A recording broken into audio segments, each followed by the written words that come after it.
going to offer, you know, wellness coaching and you come and paint my house, someone is more likely to look up house painting than they are wellness coaching.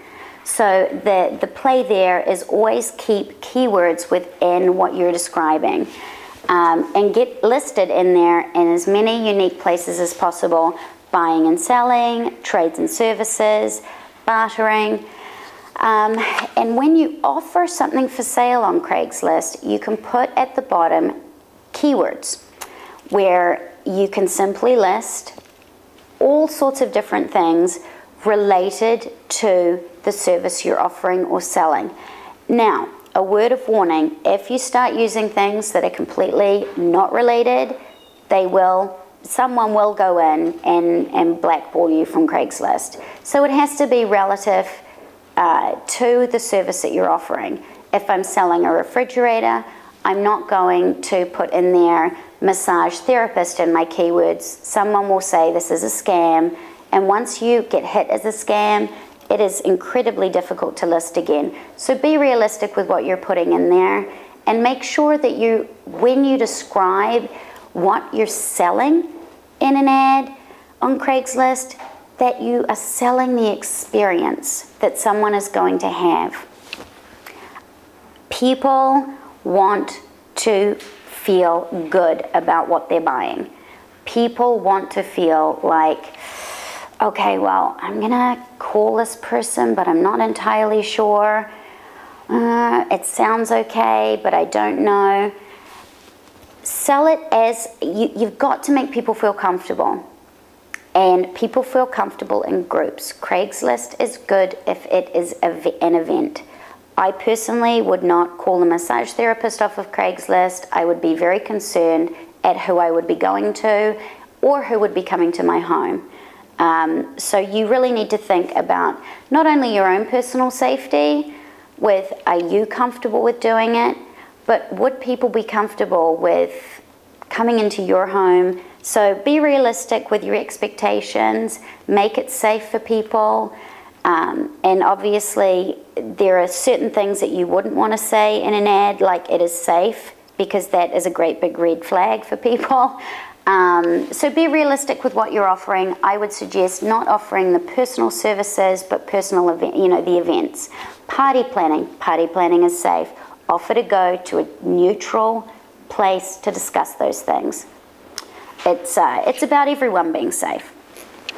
Okay, Yelp. Yelp, I don't know if everybody has it in their community. If not, it's a great place to be able to list your service, your business, and get people, get your friends and family. There's nothing wrong with a little self-promotion here. Get your friends and family to go in and comment on you.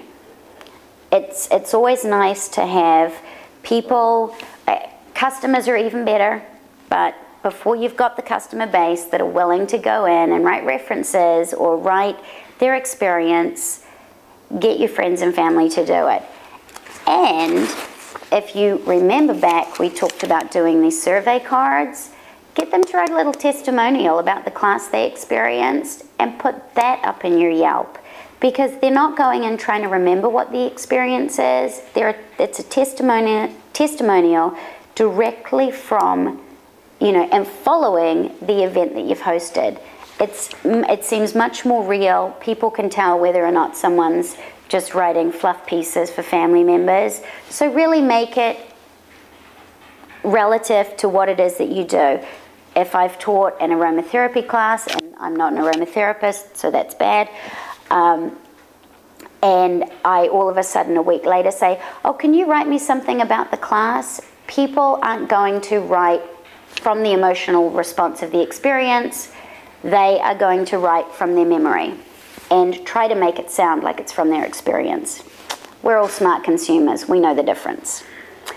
There are new sites. There is one called Kijiji.com, which I'm hoping I pronounced that right. Sorry, eBay, if I'm not, but you came up with a very weird name for a community event place. Kijiji, and I haven't seen much about this, but it is eBay's new launching site for its community centers. How do you spell that? kijiji.com. Yeah. And you can list anything there, any kind of events, and it goes out to any of the eBay members that are in the community. It's free. And as we all know, eBay is good. It's a good place to connect and be seen. And once you're in there, obviously this is a new discovery for me as well. Once you're in there and eBay kind of kicks it out into the community, it will become much more popular. So good to get in and figure it out before it's trying to play, you're trying to play catch up. MySpace and Facebook, community networking. Community networking is key. When you are trying to sell a service that relates to people's well-being, or you're offering a service, you have to have the ability to self-promote. Now this is where you self-promote. Having a great MySpace page where you can connect with the things that are relative, whether it's yoga, get connected with the community. Have those people that offer services that marry well with yours linked to you, and get all your friends and family to promote. Business associates, people that are down at your local gym. Oh, that's great that you have a yoga, you host the yoga class. Can we be friends on Facebook? I would love to promote that for you. All of a sudden, you're not promoting that for them. You're now connected with all of their contacts. It's a good thing to do, because it's kind of that cross promotion. They're promoting you, you're promoting them. But you're not asking them to promote you. They're doing it inadvertently, which is okay. It's a tough economic climate. Twitter. Twitter is a really good place for people that are hosting multiple events or have a really active social community. There is a new community acupuncture clinic. Okay, we can edit that out, right? There's a new, is this new, Tracy? Is the clinic new or is this new? Yeah. Okay. Twitter. So we're going to start with Twitter. Twitter is a really good place to advertise if you have a lot of different community events. For example, a guy that works here at the college also works for a community acupuncture clinic that is new. And my recommendation for them would be to get on Twitter. I mean, they've got a lot of different practitioners that are out there offering Thursday nights, $20 treatments from 4 to 7. And if that went out to every person on Twitter, every time they came up with that, different promotions, it touches multiple people. It's a ripple effect. So there are definitely advantages. I personally am not on Twitter. I am not in the community enough to actually, need to put down what I do every day. But it certainly works for a lot of people. And if you're out there and you're doing it and you have open houses, you have ACHS is on Twitter, and we list all of our community wellness classes. It's a great way to keep people informed without inundating them with email too.